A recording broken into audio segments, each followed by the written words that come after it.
Ok, y vamos a empezar la clase. Entonces, hoy voy a hablar del indigenismo peruano, ok, el indigenismo peruano, que es un movimiento cultural, intelectual, bien artístico, que aparece al inicio de, no precisamente en la primera década, pero sí al inicio del siglo XX, ¿no? A partir de la tercera década de gobierno de Augusto Bernardino Leguía en el famoso oncenio, empieza a aparecer el indigenismo, impulsado sobre todo por la sociología, ya que José Carlos Mariátegui publica los 7 ensayos y varias que él propone están vinculadas a la reivindicación del mundo andino. Allá se escucha entrecortado. Ok, ya hace rato, ¿no? Si me digan eso. Ya vamos a actualizar.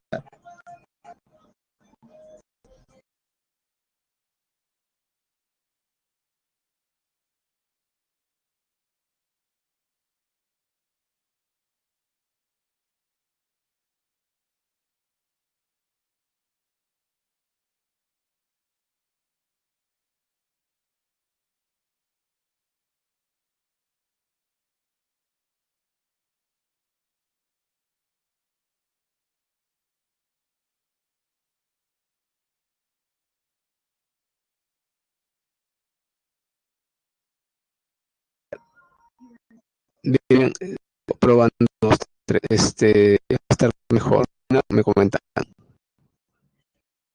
Ok, uh, estoy hablando directamente al mic, ya hemos actualizado, así que si esto no funciona, ya tendremos que reprogramar la clase. Espero que no sea así. Ok, decía que el indigenismo es cosas, movimiento cultural, artístico, un movimiento también intelectual, académico, y bueno, obviamente dentro de lo artístico también está. Este movimiento tiene antecedentes del siglo XIX y se empieza a dar en el 20 ya. Así igual, qué mal. Bueno, no sé, podríamos, yo podría volver a conectarme, pero eso interrumpiría la grabación. Pero creo que es un acceso porque no hay opción, ¿no? O sea, salir y apagar mi máquina y volver. Eso me demorará 1 minuto o 2. Creo que es la manera. No sé si el tutor, a ver, puede orientar también. Porque la computadora, lo único que está abierto es esto, ¿no? Tal vez está fallando desde que entendí, ¿no? Tal vez no agarró bien la señal. ¿Sí? ¿No? ¿Qué tal? ¿Sigue mal, jóvenes? ¿Se escucha entrecortado?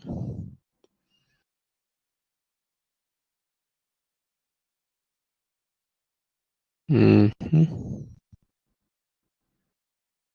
Ajá. Que solamente me contesta. Ojalá que esto también esté igual. Ya.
Hola, hola. Bueno, ya he vuelto a entrar. Eh, Espero que ahora sí esté bien. Vamos a ver cómo vamos. ¿Qué dice? Ya. Sigue entrecortado para saber si puedo seguir la clase o ya no. A ver. Ah, dice, parece que está bien. A ver, Javier Quito. Se escucha mejor. Ok, Oriana. Esperemos que ya no se entrecorte, ¿no? Ese ya es cruzar los dedos nomás porque ya hice lo que se pude. Ya, ojalá que quede así. Ya, listo. Entonces puede ser que mi computadora la he tenido prendida desde el mediodía. Tal vez por ahí se ha sobrecalentado algo y bueno, ya, pero el reiniciado puede mejorar. Vamos a empezar, bueno, vamos a retomar porque estábamos empezando ya hace rato. Bien, jóvenes. Decía, el indigenismo es varias cosas. Es una corriente intelectual, académica, sobre todo de interés en los estudios sociales.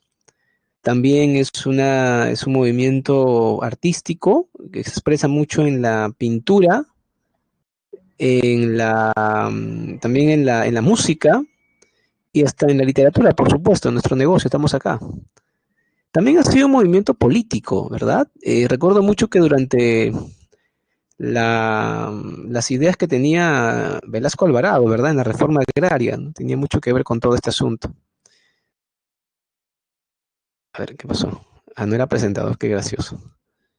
Por ejemplo, estoy seguro que ustedes saben de esta melodía, que es muy famosa a nivel mundial, ¿no? Estoy seguro que saben, la han escuchado alguna vez.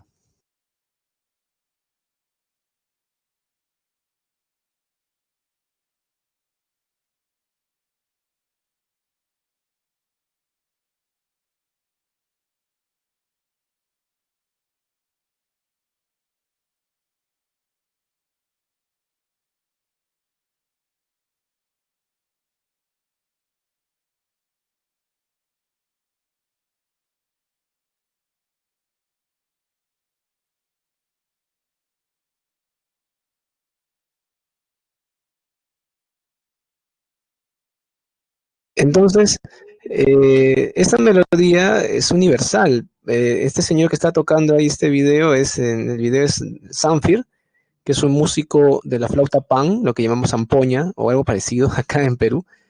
Y él ha universalizado esta melodía. Y bueno, se ha tocado muchas versiones, todo. Esto es de un compositor peruano, si no me equivoco, es de Cerro de Pasco, Alomía Robles, o de uno de Huánuco, creo que es. La idea es que el indigenismo ha sido un movimiento peruano desarrollado en la parte artística, social, la parte política, algo bastante amplio, ¿no? Claro, el Cóndor Paz es muy famoso y tiene que ver también con una especie de reivindicación a nivel político. Me acuerdo mucho el discurso pues que daba Velasco Alvarado en la reforma agraria, ¿no? Algo que tiene su correlato también en la música. No sé si ustedes recuerdan esta otra canción también muy famosa de nuestra música peruana. A ver.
Por supuesto que el discurso de odiar a España y pensar que descendemos de los incas está totalmente ya superado y trasnochado, ¿no? Pero quiero con este video no tanto hacerle apología al odio a los españoles, porque yo para nada los odio, son mis ancestros, igual que los incas o los indígenas peruanos, sino que quería ver que vean cómo se ha mirado esta reivindicación en la música, en la política, recordando la reforma agraria, por ejemplo, el famoso discurso de Velasco Alvarado, campesino, el patrón no comerá más de tu pobreza. Por lo tanto, todo esto tiene que ver con lo que estudiamos hoy día, sino que nosotros nos vamos a enfocar en literatura, nada más. Allá, Jean-Pierre dice que esa es la canción preferida de Toledo, que eso le hacían bullying al pobre Toledo, ¿no? Por sus rasgos. En realidad es una canción de todos, porque es una realidad que ha vivido en el Perú desde la colonia y que hasta ahora no estamos libres, ya tal vez no estamos todos ya en la chacra como antes, pero igual seguimos de alguna u otra manera sometidos a un poder económico, ¿no? Y en parte político. Ah, qué bonito dato, Andrea, qué simpático. Hay un montón que ver aquí, ¿no? Si nos pusiéramos a revisar toda la música, todo lo político de este tema, se pasa la hora y nunca hablamos de nada de qué es literatura. Así que vamos avanzando, ¿ya? Bien, entonces espero que se hayan dado cuenta que el indígena se le ha mirado de diferentes maneras, se ha criticado su situación de varias formas a lo largo de nuestra historia literaria. Y eso es lo que quiero ver con ustedes hoy día. No, solo una partecita, ¿no? Porque igual tenemos que hablar más de esto en otras clases, sobre todo con Ciro Alegría, que es un puntal importante en esta representación del indígena y su problemática. Hoy día vamos a escuchar, vamos a leer, vamos a estudiar, perdón, el indigenismo y su contexto. Surge pues durante el gobierno de Leguía, es el indigenismo propiamente dicho, ortodoxo, en el oncenio, ¿verdad? A partir de las publicaciones de Mariátegui, de las siete ensayos y las características de este indigenismo. Luego revisaremos los antecedentes del siglo XIX, que son los realistas peruanos, Clorinda Mato y Manuel González Prada, y también hablaremos pues de José Carlos Mariátegui y su propuesta ya en el siglo XX. Entre los representantes ya de literatura, previamente dicha, están Enrique López Albújar, que es un iniciador con los cuentos andinos, ya Ciro Alegría y Arguedas, que son ya madurez, que son autores ya que representan una madurez en lo que es el indigenismo literario. ¿Listo? Ya, nos toca hablar aquí de las características, ¿cierto? A ver, aquí, ya está. Sobre el contexto, me gustaría ver un video con ustedes para que entiendan un poquito mejor el contexto. Es la época de Leguía. Veo que acá en la PPT el contexto está tratando de una manera muy simple. A ver, Ricardo Pajuelo me dice cómo se vuelve Mariátegui visualista y este sentido se expresa en sus obras. No entendí, es una pregunta. Mariátegui, bueno, lo que entiendo de tu pregunta es que me preguntas por qué Mariátegui se vuelve socialista. Él viaja a Europa becado por Leguía al inicio nada más del oncenio, y él acepta ser becado, obviamente pudo haberse negado, pero no, aceptó, y viajó a Europa y estuvo en Europa varios años, y vuelve durante el gobierno de Leguía, porque el gobierno de Leguía fue muy largo, duró 11 años, y cuando vuelve ya pues está con el bichito socialista, eh, se desentiende de Leguía, publica Mauta, la revista, indica que no sigue la política de Leguía, que él es aparte, y funda el Partido Socialista del Perú, que era de un ánimo más político, ¿verdad? Pero ya a su muerte, que no fue mucho después porque Mariátegui muere joven, a su muerte sus seguidores cambian el nombre a Partido Comunista del Perú, ¿no? Y empieza una larga y bastante controversial en algunos puntos historia del Partido Comunista Peruano, que hasta el día de hoy existe, muy escindido, por cierto, pero todavía persiste, ¿no? Ok, vamos a ver este video brevemente y solamente algunas partes, ¿ah? Porque si vemos todo se nos pasa 6 minutos y estamos con la hora ya. Vamos a revisar el de aquí.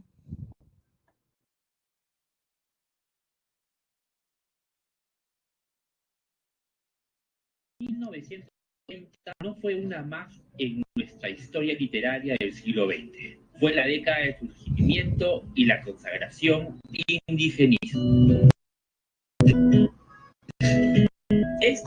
Bueno, en el caso del indigenismo, como dije, a partir de la publicación de Mariátegui, que fue hacia 1928, López Albújar con sus cuentos fue en 1923, más o menos, pero en 1930 eclosiona en pintura, en música, en todo. Así que esa década ya es una década totalmente indigenista. Pero en el siglo XX, los inicios en la década de 1920, ¿no? Ahí es en los inicios.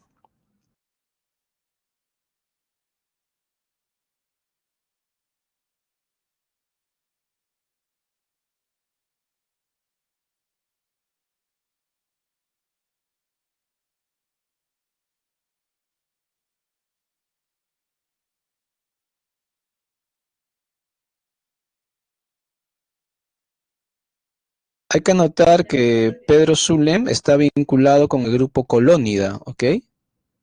Estuvo vinculado Pedro Zulem con el grupo Colónida, que no nos sorprenda eso. ¿Qué pasó? Sí, en la Asociación Proindígena de 1909. Justo en esa época empezaba también la primera revista que es el antecedente de Colónida, que es la revista Cultura de 1909 también, donde también está Pedro Zulem.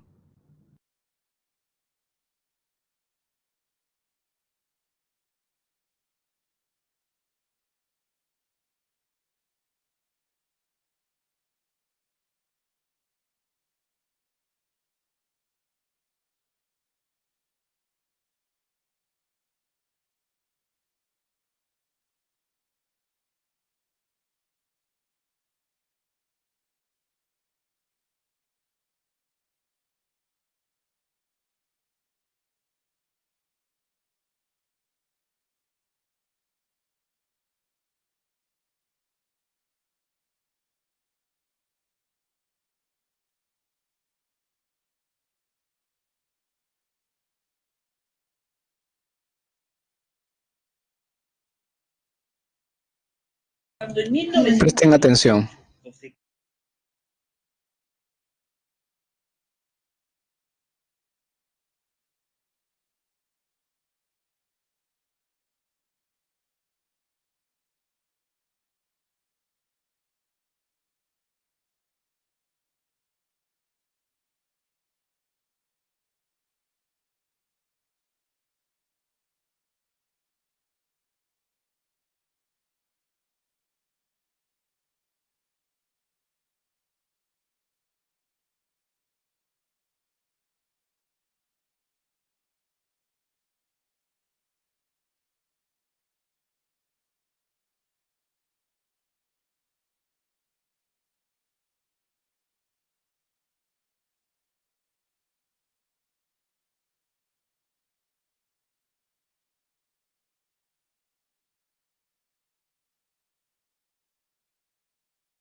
Bien, estoy nada más, ya estamos llegando pues a lo que nos interesa bastante, que es los literatos. Vamos entonces ahora que ya tienen un poquito mejor el contexto cultural artístico.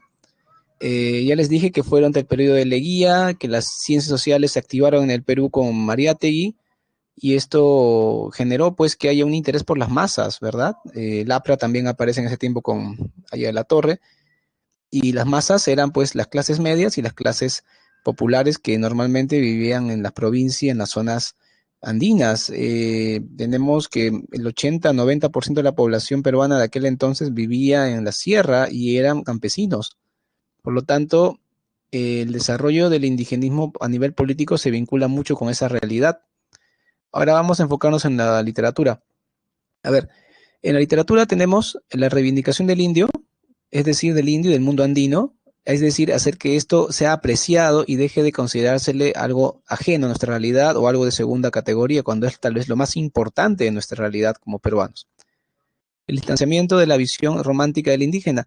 El romántico, también los modernistas toman esta visión, ven al indígena como un ser raro, como un ser medio exótico, incomprensible, misterioso, y obviamente no es lo correcto. El indio, como cualquier persona, o el indígena, como que cualquier persona, tiene una cultura, tiene una manera de expresarse, y muchas veces no se le entendía, se le consideraba algo ajeno a la realidad. Por lo tanto, es una visión que ayuda mucho, ¿no? Es una visión romántica y también la visión que tienen los modernistas, que son indianistas, una visión exotista del indio. Mayor proximidad al mundo andino, también esto lo vemos porque los sociólogos se interesan, los artistas se interesan, los literatos, por acercarse al mundo andino, hacer que ese mundo se comprenda. El tema político, social, cultural, económico aparece con fuerza. Si nos ponemos a pensar cuál es el tema principal del mundo sancho y ajeno, la lucha por la tierra, obviamente, y ese tema es en parte económico, en parte político. Y si hablamos de los ríos profundos, que es la obra máxima de Arguedas, tenemos que es la identificación con el mundo andino. Entonces ahí tenemos un tema cultural y hay mucho conflicto social en ambas novelas. Así que los temas obviamente se vinculan, van por ahí. Tenemos dos etapas en literatura, el indigenismo ortodoxo, que es la obra clásica de Ciro Alegría y la gran mayoría de obras de Arguedas, que es básicamente realista, sigue el modelo del siglo XIX, tanto en la técnica, por eso decimos que es perteneciente al regionalismo, ¿no? No presenta la nueva narrativa, esta influencia de la narrativa moderna, no, todavía no, es más que todo una narrativa clásica. En cambio, el neoindigenismo, que aparece en la década de los 70s, fines de los 60, 70s, a este neoindigenismo no llegó Alegría. Alegría se quedó en el indigenismo ortodoxo, sobre todo en sus novelas más famosas. En cambio, Arguedas sí estaba llegando al neoindigenismo. En su famosa novela El zorro de arriba y el zorro de abajo, Arguedas estaba llegando al neoindigenismo, pero la novela quedó inconclusa por el suicidio del autor y no llegó a terminarla, ¿no? Pero sí una novela que ya incluía. Otros autores de neoindigenismo han sido ya Manuel Escorza, que escribió varias novelas ya con el neoindigenismo, y también este famoso puneño Arturo Peralta, que escribía con el seudónimo de Gamaliel Churata.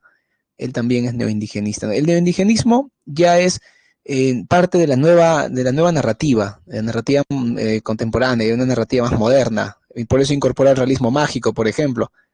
Incluye una mirada mítica del mundo andino, incluye las técnicas narrativas modernas como el monólogo interior, la ruptura lógica cronológica de relato. Ya es algo más avanzado, no porque sea de mejor calidad, sino que utiliza otras técnicas, ¿no? Otra manera de ver. Si en el indigenismo ortodoxo es el campesino dentro de un entramado en contra de un entramado nacional en contra de hacendado, en el neoindigenismo ya aparece el campesino en contra de un entramado internacional con las transnacionales, sobre todo las mineras o las haciendas vinculadas a intereses económicos internacionales mundiales, ¿no? Eso en el neoindigenismo. Bien, los antecedentes del siglo XIX, ya saben ustedes que son pues Clorinda Mato de Turner, esta cusqueña tan valiente, que hemos hablado de ella con palabras muy elogiosas en clase anterior, y Manuel González Prada, ¿no? Este limeño que tuvo una actitud bastante de bajarse la categoría social en su obra, ¿no? Hablaba de nosotros los mestizos, no usó su nombre real que era Manuel Baltasar de los Reyes González de Prada y Ulloa, sino que era Manuel González Prada nomás, así como cualquier hijo de obrero, así como el que está hablando ahorita, yo soy Gutiérrez Cuadros, él era González Prada, pero eso era obviamente el nombre literario, porque él era González de Prada y Ulloa, entonces ya pues trataba de crear una imagen de él para evitar que se le vea tan aristócrata. Y bueno, el personaje literario que creo con eso es un personaje digno de estudiarse. Y José Carlos Mariátegui es ya un precedente del siglo XX. Mariátegui es un autor ya moderno, que es quien inicia oficialmente los estudios sociales vinculados con el indigenismo. Y bueno, a partir de esos estudios ya se puede hablar de indigenismo ya aperturado, ¿no? Claro que también tiene mucho que ver acá Enrique López Albújar, pero él en el ámbito exclusivamente literario, con sus cuentos andinos. Muy bien, acá tenemos entonces a los antecedentes del indigenismo, tenemos a Clorinda Mato de Turner, ¿ok? A Manuel González Prada y a José Carlos Mariátegui. Ellos tres son los literatos, o bueno, los antecedentes, tanto del siglo XIX como del siglo XX, que es Mariátegui, más importantes. ¿Por qué no se le considera ya representante a Mariátegui? O sea, ¿por qué él todavía no es un representante propiamente dicho?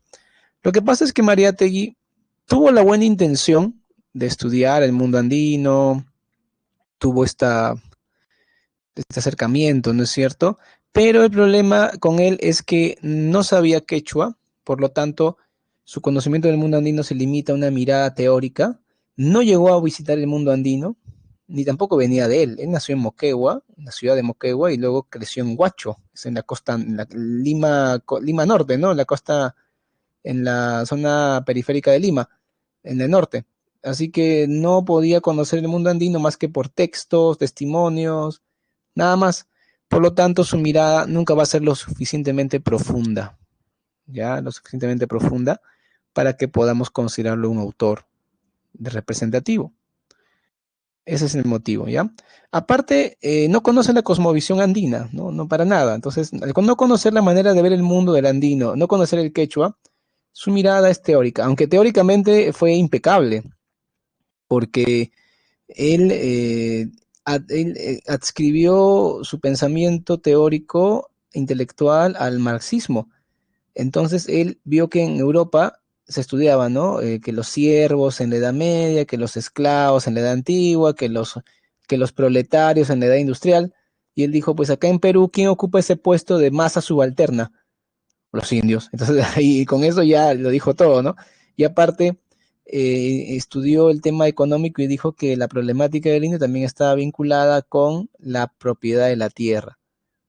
Entonces, si nosotros vemos ese tema, depende quién es el propietario de la tierra y todos los problemas sociales que se generan en el campo, en la parte andina, tienen que ver con ese tema. Algo que propone Mariátegui, lo lleva a la teoría literaria, lo lleva a la práctica literaria Ciro Alegría con El mundo Sancho y ajeno, y luego Velasco, décadas después, lo lleva a la praxis política con la reforma agraria, ¿no? Muy interesante ese camino. Sobre Clorinda Mato y Manuel González Prada, ambos tienen una mirada paternalista hacia el indio. No lo conocen tan bien ni profundamente, entonces ellos lo ven como un menor de edad, como alguien al que hay que proteger, educar para evitar que abusen de él. Eso es lo que tenemos en Páginas Libres, en este concurso, este ciclo de ensayos, y en la novela Ave sin Ida. Una visión paternalista, ¿no? De cuidar al indio, protegerlo, como si fuera un ser débil que merece atención. Claro que este paternalismo se le llama preindigenismo, ¿no? En el caso de estos realistas peruanos. Bien, ahora vamos con un autor que ya representa el mundo andino de una manera más real, pero lamentablemente real, pero también muy parcial o bastante limitada, ¿no? Que es este señor Enrique López Albújar. A ver qué pasó. Que dice, según Clorinda Mato, ¿por qué es débil el indio? Allá, igual que González Prada, por la falta de educación, por el poder que se ha ejercido por cientos de años en el mundo andino a partir de la autoridad corrupta, la autoridad abusiva, el poder económico que subyuga al indio, y eso justamente se expresa en la novela Vecinido. Algo parecido a lo que propone González Prada, ¿no? La falta de educación, cientos de años de abuso contra él, en el que se les ha dejado como ciudadano de segunda categoría, entonces por esos motivos no hay un indio culto, un indio que tenga identidad nacional, etc. Vamos con Albújar. Decía que Albújar tiene una mirada bastante parcializada, o sea, más real, pero muy limitada, parcial, sesgada es la palabra. Imagínate que que el mundo andino fuera un gran garage, un garage de aviones, grande, grande, y tú pudieras mirarlo por una rendijita. Por una rendija, no sé si me comprenderán, una rendija vertical. Y yo miro por la rendija, veo lo que de verdad hay adentro, pero mi mirada es extremadamente parcial, porque hay un 90% que no puedo ver, y lo poco, el 10 que sí puedo, lo veo así de manera bastante disminuida, por la falta de ángulo que tengo para ver todo. Algo así es. el indigenismo de Enrique López Albújar, la mirada que él tiene.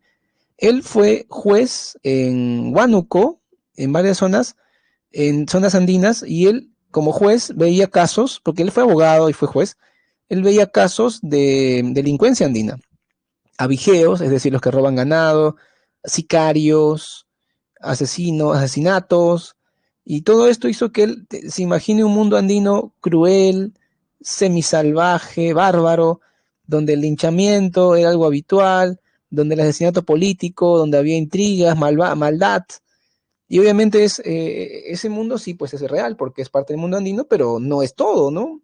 Es prácticamente como que viene un turista al Perú, tiene la idea de que va a comer mucho ceviche, va a estar en Cusco, en Cajamarca, en Puno, quiere ir a conocer, llega al aeropuerto Jorge Chávez, lo asalta el taxista en que, uy, qué piña gringo, pide dinero prestado, va a su embajada, le mandan dinero a sus familiares, está saliendo de cobrar y le vuelven a asaltar, le quitan toda la plata y está asustado, pide auxilio a su embajada buena gente lo devuelve a su país y cuando llega allá habla peste del Perú, que en Perú todos son choros, que me robaron, que en Perú nunca vayan, que habla, ya.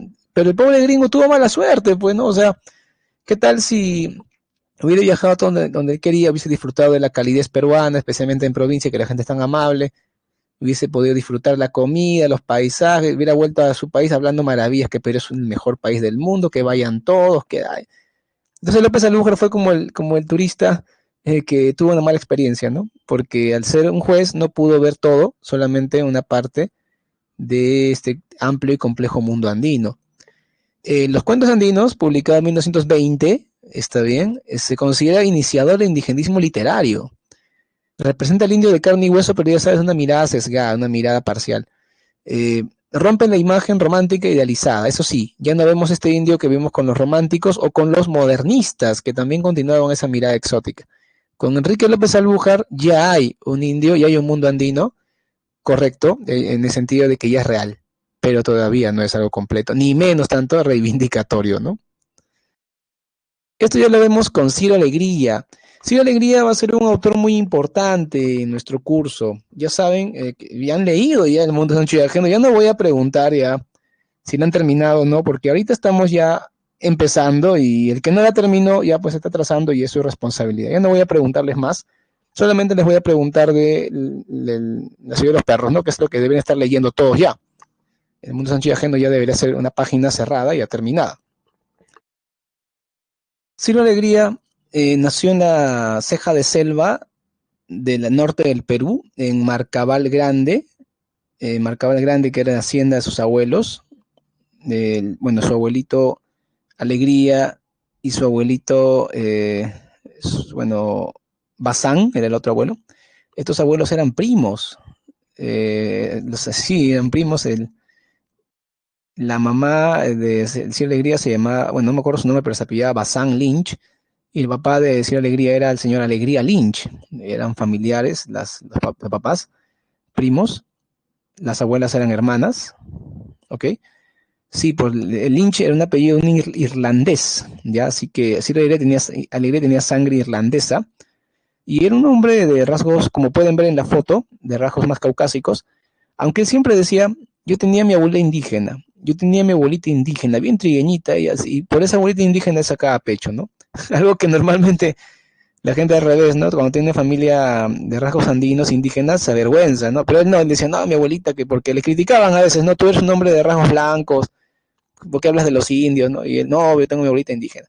Aparte que él nació allá, ¿no? En el mundo andino, porque la ceja de selva donde él nació estaba muy influenciada por el mundo andino, así que él desde de niño tuvo ese contacto con los peones de la hacienda, le encantaba ir cuando talaban, cuando pasaban campamento en la ceja de selva, y ahí conoció la cosmovisión andina. Luego ya de joven fue universitario en Trujillo y luego fue periodista, pero lamentablemente fue desterrado durante la persecución a los apristas, porque él era aprista. Pero bueno, vamos a hablar más de él después, ¿no? Porque vamos a tener clases sobre el mundo Sánchez Agene, vamos a hablar de Ciro Alegría. Ahora me interesa ver sus características. ¿Cómo es la narrativa de Ciro Alegría? Él es considerado el más importante exponente del indigenismo ortodoxo, no del neoindigenismo, sino del tradicional. Como vimos hace un rato en el video, él tiene 3 obras cumbre que son, la primera es La Serpiente de Oro, que es una novela extraordinaria. Yo les recomiendo mucho leerla. En mi opinión, en esa novela todavía él está en el regionalismo hispanoamericano, pero luego ya con Los Perros Hambrientos y sobre todo con El Mundo es Ancho y Ajeno ya entra al indigenismo previamente dicho. Propone la identificación del ser humano con el paisaje. Esto se ve bastante en su primera novela, que es obviamente, como te digo, de regionalismo, que es La Serpiente de Oro. Plantea la lucha en favor del indio y la revaloración intelectual de este. Aquí sí entra de todas formas El Mundo es Ancho y Ajeno. Esa idea sí está ahí. Incluye la psicología del habitante del mundo andino. Eso ustedes lo han visto en la novela que han leído El Mundo es Ancho y Ajeno. También en las novelas La Serpiente de Oro también se ve bastante eso, la parte de introspección al mundo interior del personaje, pero claro, un personaje andino. Y desarrolla un indigenismo documental y denunciatorio. Documental porque se basa en noticias verdaderas, en información real, y denunciatorio porque justamente es eso, ¿no? Una calidad de denuncia que genera una reacción. Por ejemplo, cuando se publica El Mundo es Ajeno, esta novela ganó muchos premios a nivel internacional y en una de sus condecoraciones fue en Estados Unidos y fue traducida a 8 lenguas y obviamente el mundo entero leyó la obra y dijeron que pasa en Perú, porque a pesar de que es literatura, sabían que se basaba en algo real. Así que empezaron los reclamos a nivel internacional y en Perú hubo mayor interés en proteger a las comunidades andinas o campesinas, que es lo que vemos como le quitan la tierra, ¿no? En la novela. Y esto con el tiempo evoluciona hasta la reforma agraria de Velasco. Yo siempre digo, claro, algunos se ríen con lo que afirmo, pero para mí es muy claro que Mariátegui, o González Prada, ¿no? Entre González Prada y Mariátegui, pero sobre todo Mariátegui, coge un poco de nieve en la cumbre de la montaña y hace una bolita de nieve y la tira por la pendiente. Y esta va dando vueltas, se hace más grande. En la novela El mundo es ancho y ajeno, así la alegría, le da mayor consistencia y mayor amplitud a esta bolita de nieve. Y cuando llega al fondo y revienta con el fondo de la montaña, al pie de la montaña, es la reforma de Velasco, que fue un terremoto en la historia del Perú. No sé si ustedes saben sobre esta reforma y tiene que ver mucho con el tema que estamos viendo hoy día. ¿Sí? ¿Saben? ¿Tienen noticias de la reforma agraria? ¿Saben de qué trató la reforma agraria? Porque esa reforma fue algo extraordinario. No, no digo por bueno, sino por increíble que pasó y que marcó la historia del Perú para siempre. Me acuerdo que el año pasado salió un documental un documental sobre las películas que de esa época tenía que ver con la reforma agraria, ¿no? Puedo ponerles el tráiler que dura 2 minutos para que lo vean, para que entiendan un poquito mejor lo que fue la reforma agraria y que entiendan, ahora que ustedes han leído, han leído, sí, la Revolución de la Tierra, exacto, Ricardo. Ahora que han leído, lo digo así, la han leído el Mundo Sancho y Ajeno, tiene más sentido lo que pueden ver aquí. Jean-Pierre dice que lo pasaron en la universidad. Ah, sí, seguro, de hecho. Aunque el creador es un cineasta de la Católica. Yo lo conozco, era mi compañero en la maestría en la Católica cuando estudié, en la maestría de literatura, ahí lo conocí. Y no sabía que después de unos años que lo conocí iba a sacar esa película que está tan buena. Y no he podido saludarlo todavía, pero ya mi idea era poder aprovechar mi vínculo con él para invitarlo a algún lugar, ¿no? Sí, porque sí lo conozco al creador. A ver, vamos a ver ese video para que vean un poquito más la mirada que tenían los políticos como Velasco, que era un militar y político, sobre el indio, que seguía pues así la alegría en gran parte, ¿no? A ver.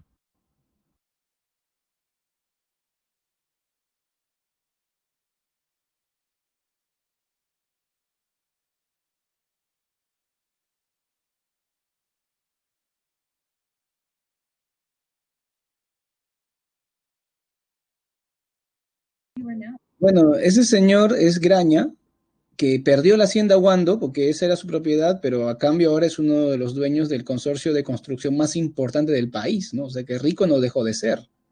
Presten atención al resto.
No puede dejar de apreciar aquí la aparición de los Chapis, la leyenda de la chicha vive.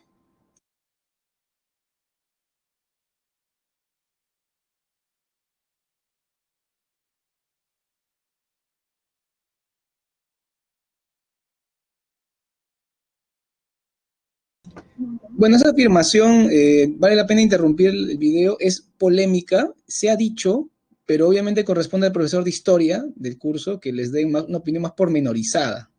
¿Okay? Para mí tiene sentido, pero no lo vería tan obvio en realidad. ¿Cómo que qué? A ver, voy a poner otra vez para el que estaba distraído.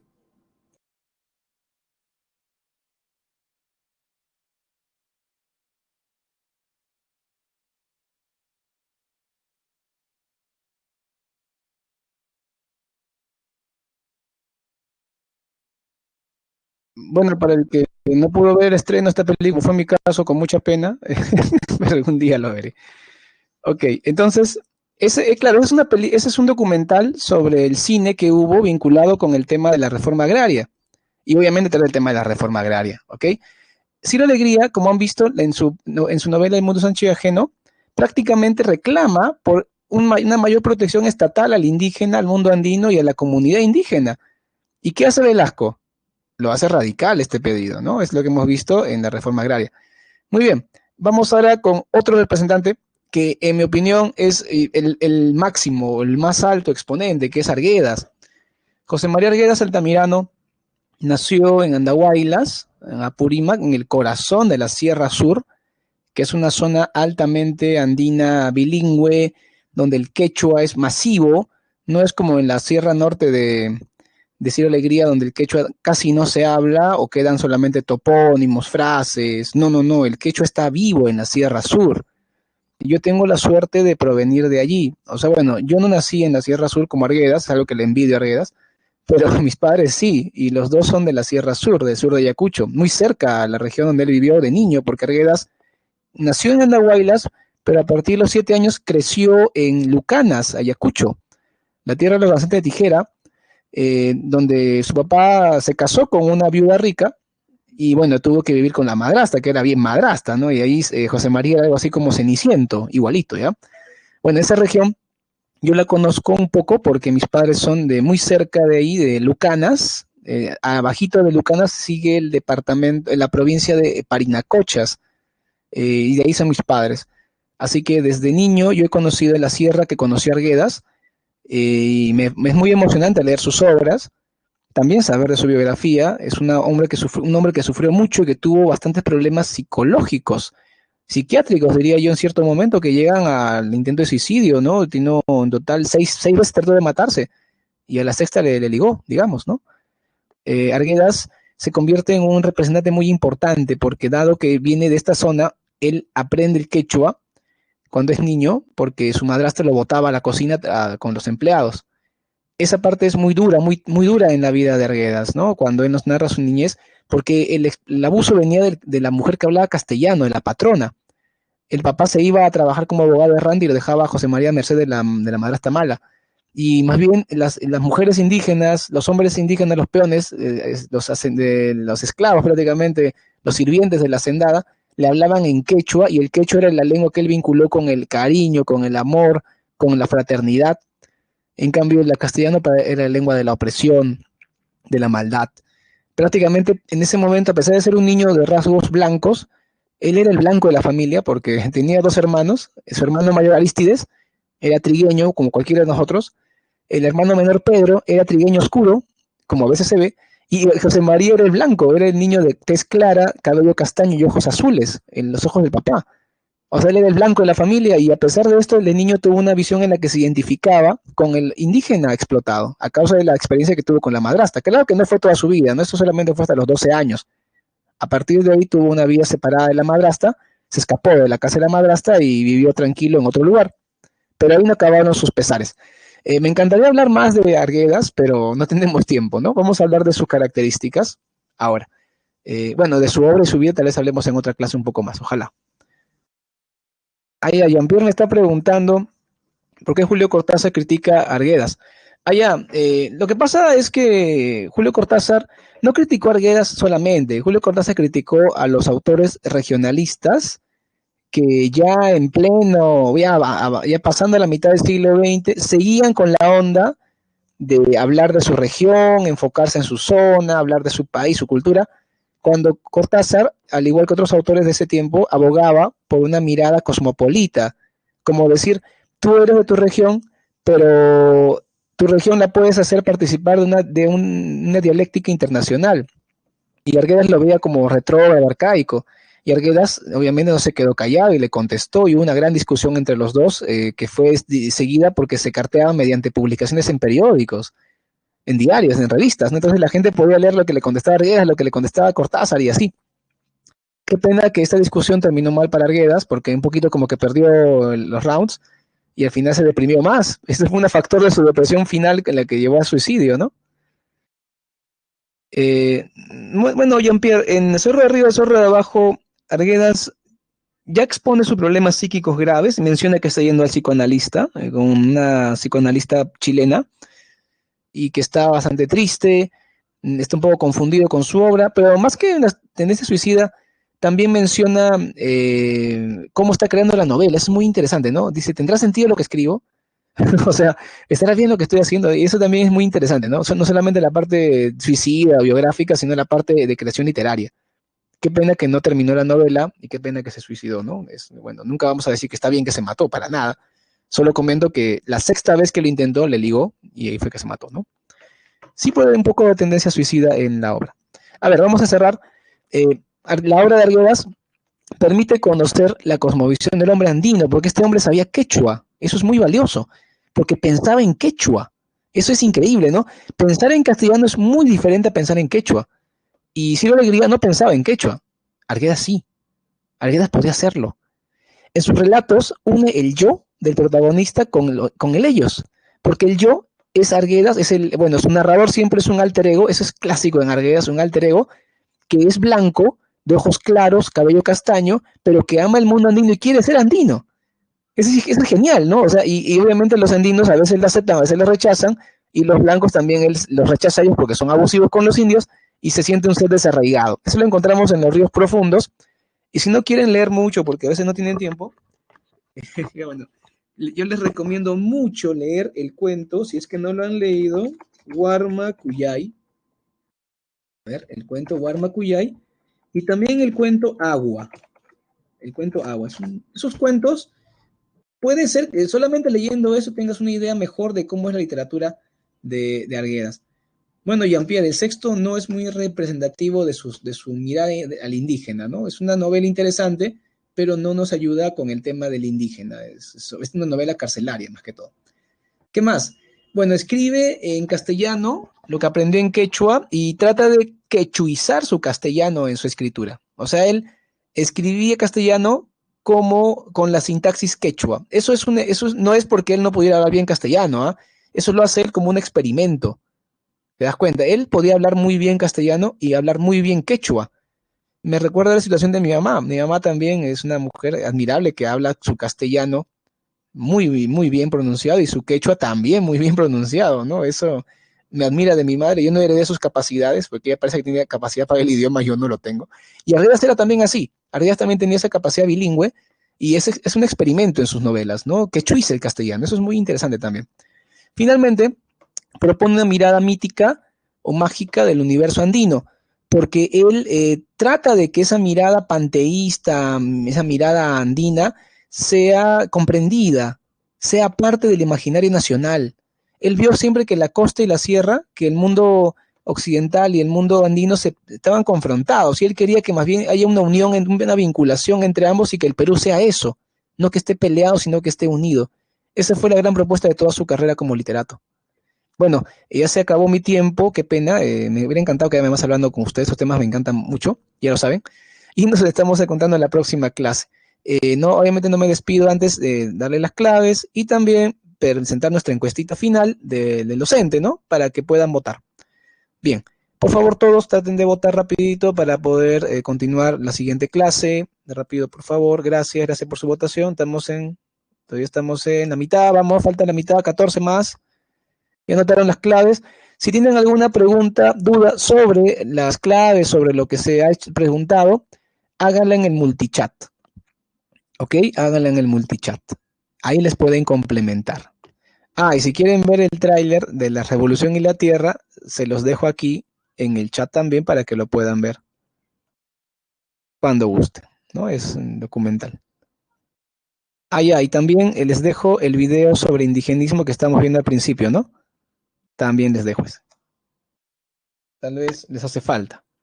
Bien, jóvenes, yo procedo a retirarme, ya casi han votado todos, procedo a retirarme. Hasta luego, jóvenes.